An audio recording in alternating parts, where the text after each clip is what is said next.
আমার বাবার কষ্টের জীবন আমি তাকায় তাকায় দেখেছি। বাবায় কোমরে মাজায় গামছা লাগায় মানুষের বাড়ি কাজ করে খানা নিয়ে আস। এমনও ঈদের দিন গেছে একটা নতুন জামা আমার বাবায় দিতে পারে না। মাঝে মাঝে তাকায় দেখতাম আমার মায়ের কাছে বাবায় বসে বসে কান্না করে। আমি বলতাম, রে ও মা, বাবায় কেন কাঁদলো? মা বলতো, তোরে একটা জামা দিতে পারে নাই, দুঃখে তোর বাবায় কান্না করেছে। এমন কষ্টের জীবন বাড়ায়া তোমার ঘরে আসছি। জানির কারি সাহেব আজকে আল্লাহর কাছে দোয়া করে গেলেন, কিন্তু দেখে যেতে পারলেন না যে হাফিজুর রহমান কেমন হয়ে গেল। আমার হাত আর তার হাত এক জায়গায় নিয়ে এইভাবে উঠায়া উজানি বৈশা ঘরে বৈশা দোয়া করতেন, আল্লাহ আমার হাতের সাথে ওর হাতটাও তুমি কবুল করে নেও। আমি চাইও ভালো একজন আলেম হবে আর একটা বড় মাদ্রাসা করবে।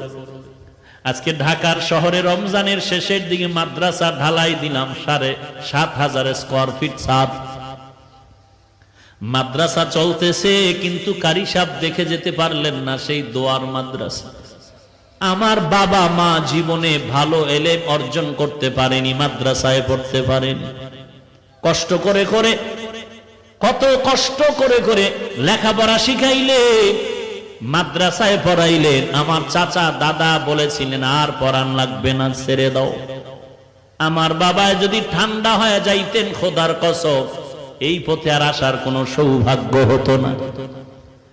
উজানির জমিনে ঘুমান্ত কারি ইব্রাহিম রহমাতুল্লাহ আলাইহের 11 সন্তানের ছোট সন্তান কারি মঞ্জুর আহমদ রহমাতুল্লাহ আলাই আমার আব্বাকে এত ভালোবাসতেন। আমাদের বাড়িতে শত শতবার গিয়েছেন সেই কুয়াকাটা। একদিন কয়, সন্তানটারে আমার হাতে দাও। ঢাকা আসার পরে আমাকে নিয়ে আসলেন কচুয়া মাদ্রাসার ভেতরে। আর ওই উজানির কারি ইব্রাহিম রহমাতুল্লাহ আলাইহির কবরের কিনারায় গিয়া 11তম সন্তান গিয়া আমার আব্বার হাতটা ধরে নিয়ে বলতেন, আব্বা জান, কুয়াকাটার একজন গরিব মানুষ আপনার দরজায় দাঁড়ানো আছে। এই গরিব মানুষটা বড় মুখলেস মানুষ, বড় তাকওয়াওয়ালা মানুষ, আপনার মোহাব্বতের বান্দা।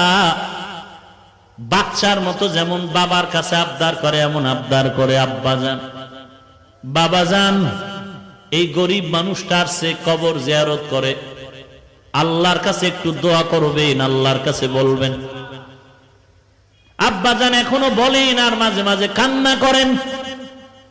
উজানির কারি মঞ্জুর আহমদ রহমাতুল্লাহ আলাইহি, যিনি চরমনায়ের বছরে 2 বার মাহফিলের স্টেজে সূরা হাশরের শেষ 3 আয়াত তেলাওয়াত করতেন, যার তেলাওয়াত এখনো ক্যাসেটে শুনলে চোখের পানি ধরে রাখা যায় না।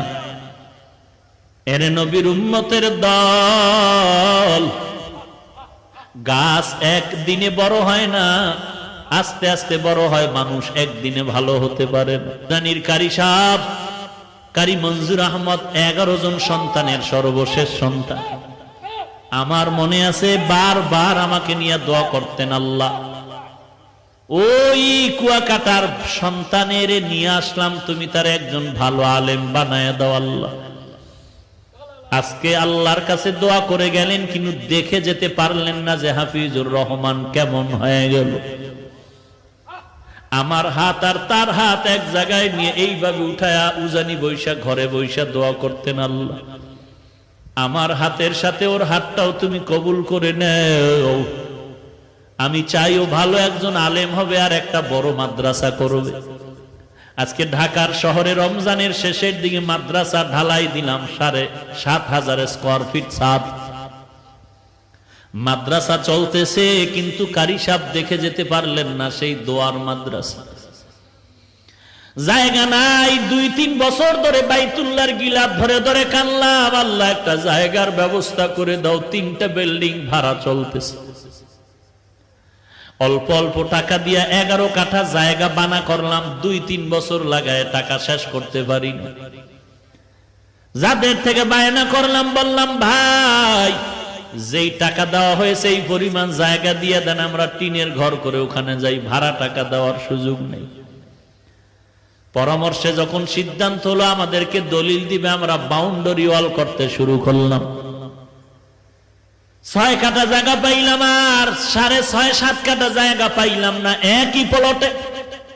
যখন বাউন্ডারি করতেছি জানি না আল্লাহর কুদরত। একটা যুবক ছেলে আইসা আসরের নামাজের সময় নামাজ পড়ে, আমি মাদ্রাসার বাউন্ডারির পাশে বসে আছি।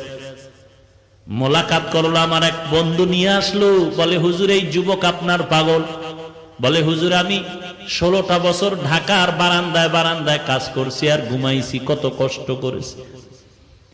আল্লাহ তাআলা এই দিনের পথে আনছে, আমি আপনাকে দেখার বড় পাগল। 2000 সাল থেকে আল্লাহ আমাকে হেদায়েতের পথে আনছে বয়ানের মাধ্যমে।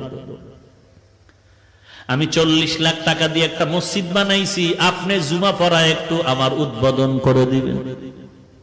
কথায় কথায় বলে হুজুর এই বাউন্ডারি কিসের? আমি বললাম এটা একটা মাদ্রাসা হচ্ছে। এত কম জায়গা কেন? আমি বললাম পুরাটাই ছিল, টাকা নাই। আল্লাহর বান্দা বলে হুজুর জায়গা লাগে 3 কাঠা নিয়ে নেন, আমি টাকার ব্যবস্থা করে দিচ্ছি। আল্লাহর কাছে তখন শুকর আদায় করলাম, রে মালিক বাইতুল্লাহর দোয়া তুমি খালি ফিরাইয়া দাও নাই। না হয় এই যুবকের আমি জীবনে দেখি নাই, যুবক আমারে দেখে নাই, কোথা থেকে তুমি কুদরতি ভাবে নিয়ে আসছো।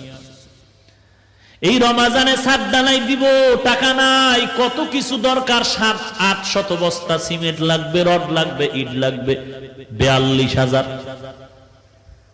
কি করবো? আমি একটা ইফতারের অনুষ্ঠান করে সবাইকে বললাম মাদ্রাসার এই হালাত দোয়া করবেন।